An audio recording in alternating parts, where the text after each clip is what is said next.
Hello everyone, Digfig here, and welcome to my review of Sea of Thieves. This review is based on beta gameplay, so things might change. Sea of Thieves is set to release on May 20th, 2018 on PC and Xbox One with cross-platform play enabled.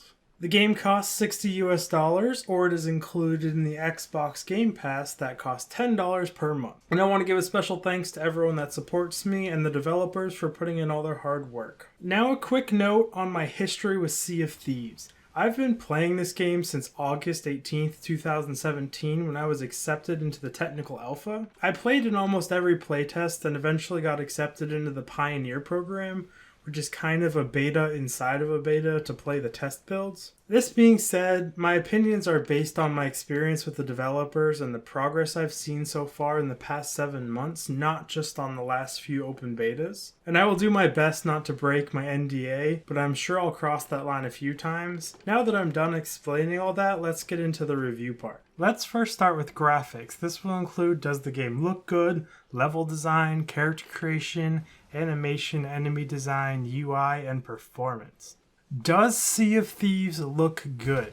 Yes, the game is gorgeous. I can't even count the amount of times I have just stopped to look at the sunset or admire a storm rolling in during all of my playthroughs. Even in my last play session, after 7-ish months of playing this game, I found myself just staring at the sunset again. The developers in charge of the art and the feel deserve all the praise in the world for this game. Now let's move on to level design. The map is fairly large, but the game developers have stated that the map was going to be 6 hours to sail from side to side, and it's nowhere near that big. So that's kind of disappointing, but the world is large enough for what it is. The islands themselves are all unique and they have their own feel to them, which is really nice. And the ship level designs are fairly well done. There's good places to take cover and reload your gun, and good places to have sword fights. Now, character creation in Sea of Thieves is all about customization. There are tons of choices to make your character different. I don't have any footage of this because it's RNG based in all the betas, which I don't think it's supposed to be on launch. You can have 20 people on your screen, each looking dramatically different from each other. It does, however, seem kind of difficult to not make your guy/girl look like an elderly person. The animations are okay, you don't notice it at first, but in the first person animations don't line up with your character creation 100%.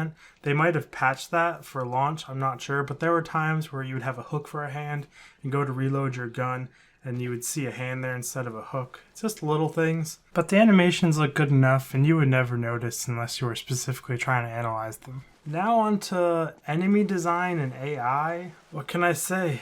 Plain and kind of boring. The only enemies to fight are skeletons that kind of act like zombies, but sometimes they run away when they're on low HP even though they're undead. Other than that, there's a kraken, but I don't know if they've showed that yet, and I don't think it's going to be in launch. So there's not much to be said about the AI and enemy design. The UI of the game is clean and minimalistic. It kind of feels like Zelda Breath of the Wild, where there's only stuff on your screen if you need it to be. But it does suffer from the same UI issues that most games that are for both PC and console do, and that is the rotary menus, which aren't the most fluent thing for PC users, and the lack of key bindings and customization. Now for the final category of graphics, and that is performance.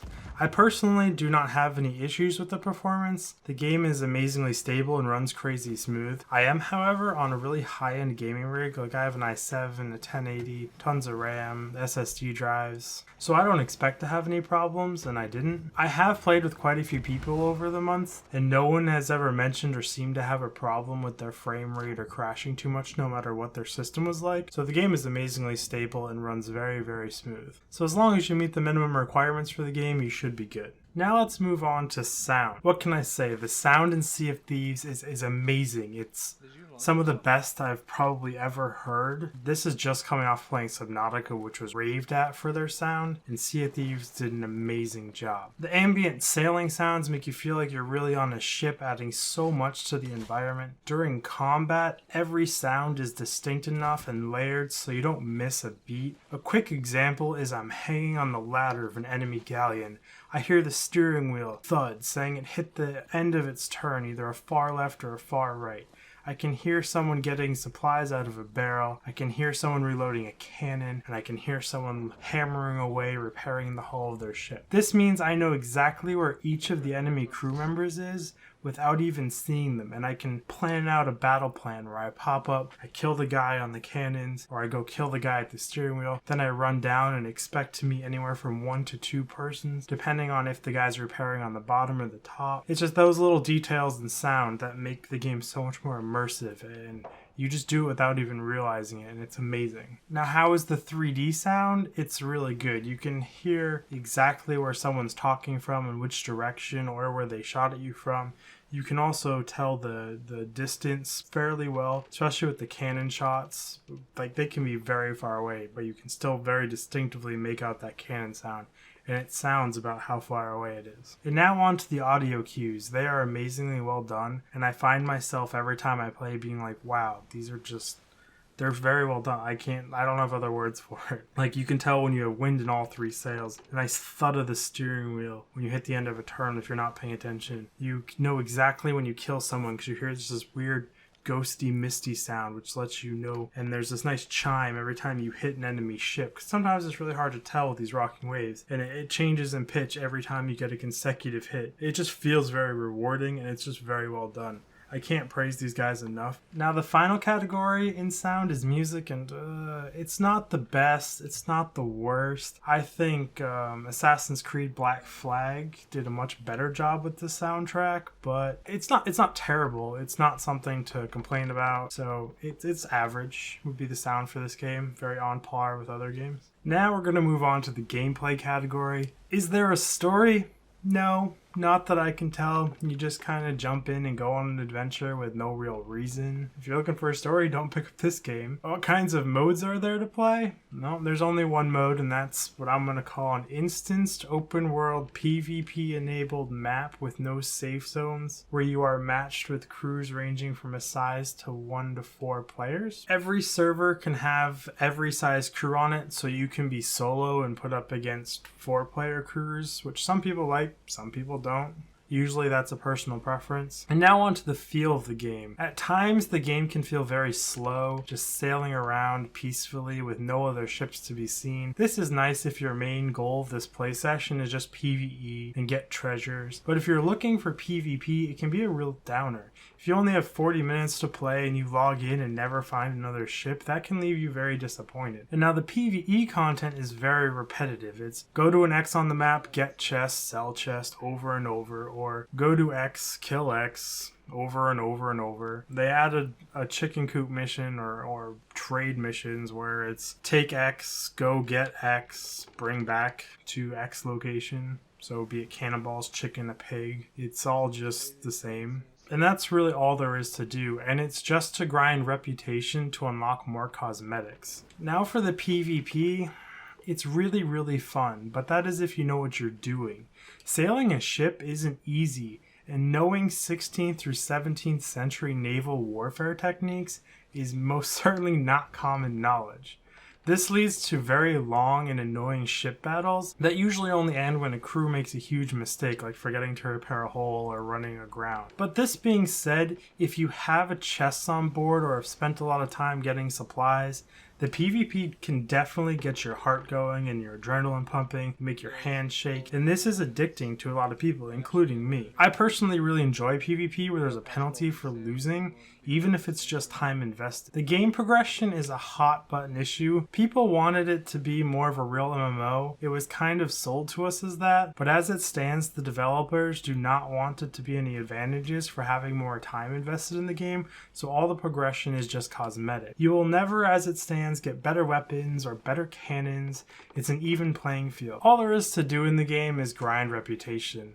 The developers at one point said we don't want the content to just be reputation grinding, and yet here we are with X number of factions and rep to grind. The end goal objective is to become a legendary pilot. This lets you access an outpost that's only for legendary pirates as far as I can tell. There's nothing special about it. Other people that have rep grinded their asses off get to go there and be part of a cool kids club.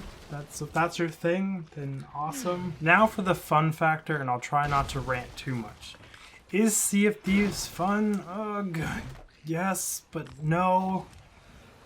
I will start from the perspective as a PvPer. I love PvP and that's what I do. I hunt and don't really care about the loot. The game is fun and reminds me a lot of Eve, where there are a lot of downtimes with exhilarating PvP mixed into that. And for some reason, I seem to like working for my PvE rather than just jumping into a deathmatch like CSGO. And with the Battle Royale games being so popular, it would seem that others don't mind putting a little bit of effort into the PvP either. Now, from a PvEer point of view, I don't really understand why you would choose to play this game. It's 100% PvP, and I have sunk ships with 20 plus chests on board, and they rage so hard because that's hours of work gone just like that. But if you like high risk PvE, PvP, this game is for you, and I hope you guys play because it gives me fun targets to go after. There are a few major issues in the game right now, and I'm going to go down the list real quick right here. And one is you can be spawn camped very easily on your ship. There's this weird white loading screen that someone can just shoot you in the back of the head while you're in, and it's bullcrap. And playing a game that relies so heavily on teamwork and coordination without friends can be so painful and just crappy. Pug life is a very hard life in this game. And for some people, proxy chat is incredibly toxic, and there's a lot of people with open mics running around. It can be very annoying, but you can mute people. And the final thing is the lack of major progression and content. A lot of people have major issues with that. And those are the 4 major issues that I see in Sea of Thieves right now. Now, towards the end, do I think you should buy Sea of Thieves? At $60, it pains me to say no. There's just not enough content in the game to make it worth it right now. And I've been looking forward to this game for years, and it hurts me inside. But for $10 in the Xbox Game Pass, I would say yes, the game is definitely worth picking up. You'll have some crazy adventures with your friends that you won't soon forget. And if you are a fellow game designer that wants to examine the game for its visual effects, water effects, and sounds, then yes, pick up this game immediately. It is one of the best I have ever seen in these categories, and you could learn a whole lot from it. Now, I want to thank you all for watching this review, and I live stream over on twitch.tv/Digfig, and I would love the company if you guys come visit me there.